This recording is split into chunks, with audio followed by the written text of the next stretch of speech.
Hey, howdy and a big welcome back to Yak-City Gaming, everybody, as once more today we're going to pick up the Calgary Flames BGM mode here in NHL 16, and we've got ourselves a little bit of an interesting predicament here in the Flames GM. We are 72 games into the season, which means we are 10 games out from the end of the season. We have 90 points, which puts us one ahead of the Edmonton Oilers, who have played 73 games, 6 ahead of the Arizona Coyotes, who have played 73 and only have 84, and then the Anaheim Ducks have 82 and 73. So we are 8 points clear of a wild card spot at this point, but that's where it gets kind of difficult, because we've got to win the next probably 5 out of 10 games if we want to be able to move on to the playoffs in first place, or even say second or third. So we're going to do, without further ado, I want to get into making sure our lineups are good, because you guys had said the lineup was a little screwy, and I believe it was. You see here Michael Furland is in and Curtis Lazar is not in there. So Curtis Lazar, get in the lineup. There we go. That is the one line change we had to make. Jorgen Jakobsen, he is, I think, doing all right. He's got 12 goals, 5 assists, so not the best season, but he's doing all right. Marcus Granlund, we're going to move him up and give Bennett, Jakobsen, and Nyquist some time. Emile Poirier, who has not had the season he would have liked to have due to injury, he's only got 8 goals, 12 assists. He's a minus 12 on that line. You know, that's going to happen due to what happened this year with the lines being all over the place and not exactly the way we wanted them to be. The extra ice time has been great. Morgan Klimchuk, we are great. We've found a great balance for you at 83 overall. Oliver Ekman-Larsson, an absolute leader on our team. He is doing all right. So without any other lineups to really worry about, let's get into these next 2 games against Columbus, where we lose 4-2, and against Carolina, where we're going to walk away with a 3-1 win. So does that keep us in first place? Yes, it does. The Edmonton Oilers still a point behind. So alright, now is where we get into the more interesting stuff. 2 more games. We'll go 2 games at a time here. And against Colorado, we're going to lose 4-1. And Emile Poirier has been injured with a sore knee. He's out for a couple games, only till April 9th. So we will be able to hopefully limp into the playoffs with everyone injured. Or not everyone injured, no one injured, pardon me. Martin Osmick, you get in there. Hunter Smith, we're not going to move you up. Martin Osmick gets a chance to get a little bit of line time. Starting lineup, special teams has errors. Great. You know what? At this point of the season, we can go best lines. I know that's not ideal, but we can do it, and it'll work. And okay, Amateur Scout, you are done. That's all right.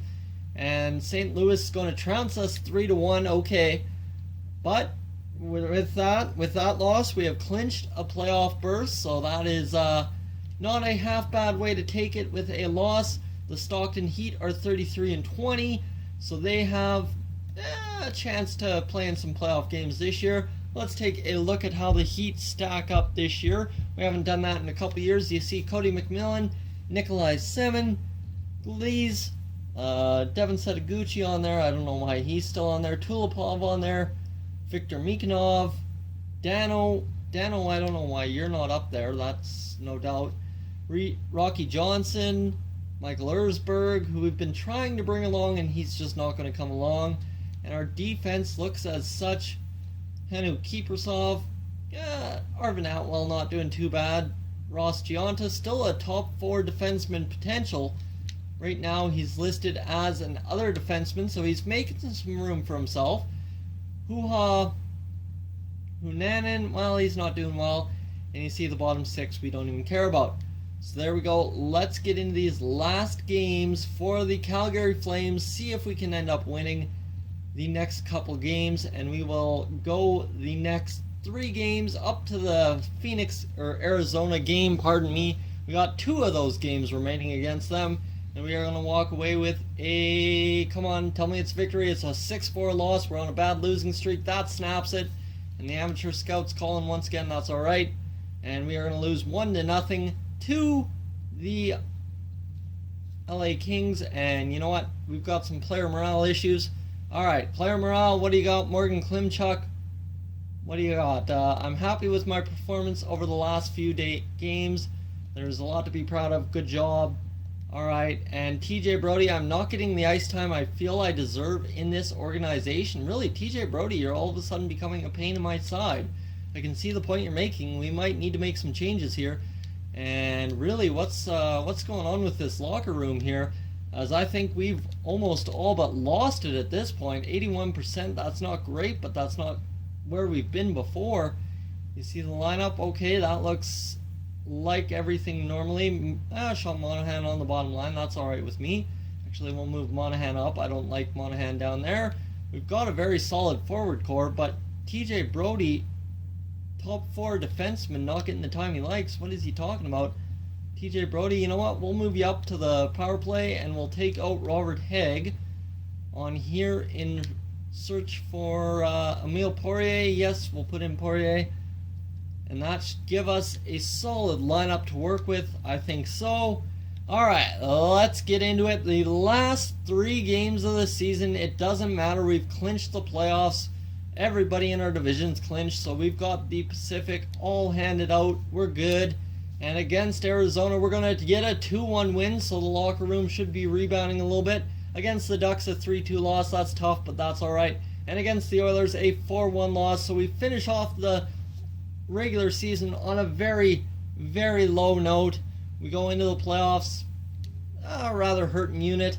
And the NHL regular season has ended, and we will face, you know it, the Anaheim Ducks. We've faced them enough times this year and enough times in years past that it's time to face them in round 1 yet again this year. So guys, buckle up. It's going to be a crazy round 1, I can promise that.